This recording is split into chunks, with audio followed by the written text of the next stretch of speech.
Fire away. Hey, Dontae, do you look at this, just the cornerback situation as a great opportunity for you? You said the cornerback? Yeah, the quarterback situation, just when you look there, and obviously you're playing with the first team a lot. I mean, you view this as a good opportunity to really establish who you are in the NFL. Absolutely. This is more so for me just to build confidence. And the more reps that I get with the ones, it's just building my confidence. And it's just solidifying the fact that I know I can play in this league. And I'm just taking it one practice at a time, and just continue just to hone in on my skills and perfect my craft, and just to get better and help this team. They obviously, mostly a new coaching staff, but Coach Hafley is still there. Did you feel good about that? Did you feel like you developed a good rapport with him and showed him something last year? Absolutely. It's always good to have a familiar face in the room as far as coaches goes. So that's definitely huge for the whole secondary room, just to have someone that was with us last year and knows us. So of course that always helps and translates to new systems and new schemes, and it's always easier to communicate with a coach that you had in the past, so it helps. Bruce was a guy you came in with in the same draft class. What was your reaction when you heard he was released today?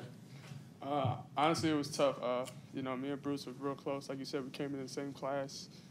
That's one of my good friends, and wish him nothing but the best.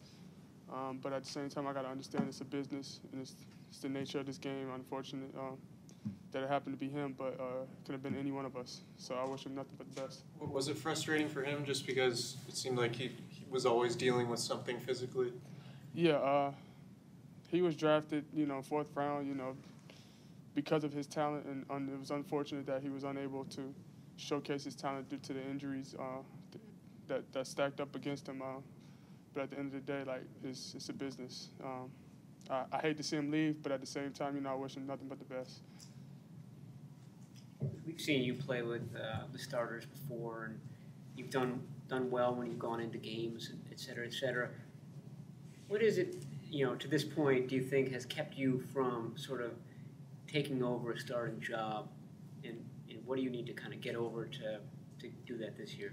I feel like it just comes down to me being consistent, and the coaches seeing that fight in me, where they know that it's just something that I want, and that I'm gonna be out there, and I'm not gonna hurt the team. I'm gonna help the team in every possible way, and I feel like that's just something I just gotta earn. And like I said, I'm gonna do it every day of practice, just try to earn my trust and earn the respect that I need in order to start in this league.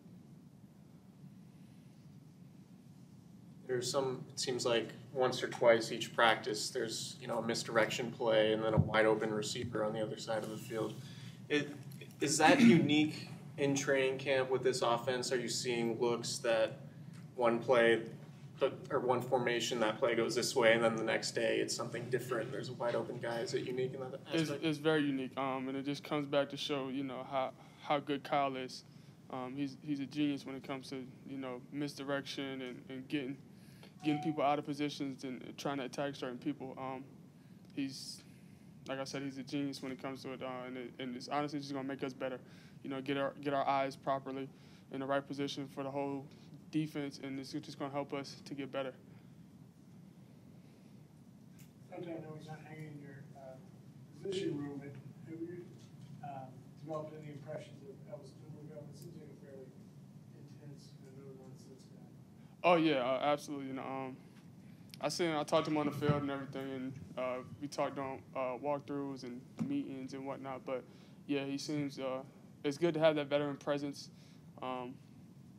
for this team, because we're such a young team, and we appreciate the fact that he's on our side of the ball, and he's been through a lot and seen a lot, and he can just bring a lot of experience that a lot of us haven't seen yet, and we really appreciate that. And it's been nothing but great since he's been here.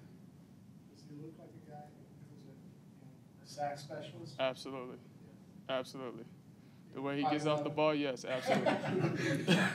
Hands down. You able to make any impressions on Reuben Foster yet? Reuben is a fast learner. He came in, unfortunately he was unable to participate during OTAs because of the shoulder, but, he got into the playbook, and right now it's showing, during practices.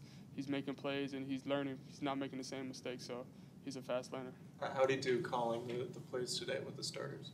He did good.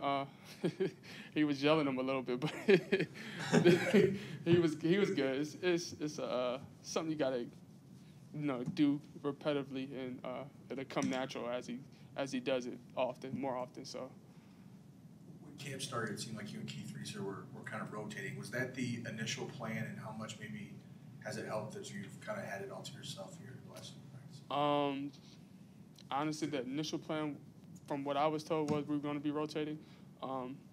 But again, guys go down. It's unfortunate, and I'm just, when it's said and done, I'm just doing what the coaches asked me to do, and that's all I can do. Has it helped to be in there and know that obviously you don't want your teammate hurt, but to be the guy to have all those reps to yourself the last few days? Oh, absolutely. I mean, when it's said and done, the only way you get better is if you practice. By me just practicing, whether it be with the ones or the twos, I'm getting better, and that's all I can ask for. It's just the fact that I'm on the field and being able to see something that I did from the previous practice and try to go out and change it and make it better in the next practice, and that's all I can ask for. Any examples of that through this camp? Something that you said maybe you messed up? Just press technique, just being better at the line, certain things, and then the next day coming out and changing it and seeing the results in the change, and then as far as change the direction down the field. One day is this way, and the next day is to improve. So it's just little things. Is there a little more pressure on the corners this year with the 5-man front and a lot of press? I wouldn't say that. When you come into training camp and you walk past the weight room, and then all of a sudden there's this huge hill there. What's your first impression? Are you guys sort of like dreading what is going to kind of come next with that thing? Honestly, I thought it was a joke. I thought it was a huge joke. And then the incline of the hill, it looks like it's 45 degrees. I'm pretty sure you guys have all seen it. And it's only 30. So it's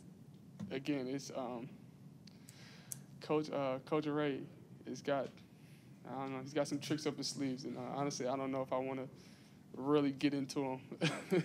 You've done a little bit, right? Yes, so I have. I do back pedals up it. I do bear crawls up it, unfortunately. Is that the hardest one, the bear crawls? Yeah, because we do it backwards. So yeah, it's pretty rough. Are you been innovative, Coach Ray? Everyone's talked about the strength program. Just what other kind of things has he done? Yes, he's been very hands-on with the players, needs and wants as far as training regimens, supplement regimens, dietary stuff, recovery as far as cryotherapy, massages, and everything. He's been very hands-on with players and what we need in order to be successful in this league. Going up the hill, have you ever felt soreness like that afterwards? Is that pretty different? It's an intensified quad workout. So whatever the hardest quad workout you did, times it by 10. That's good. Cool. Thanks, Dontae. Thank you.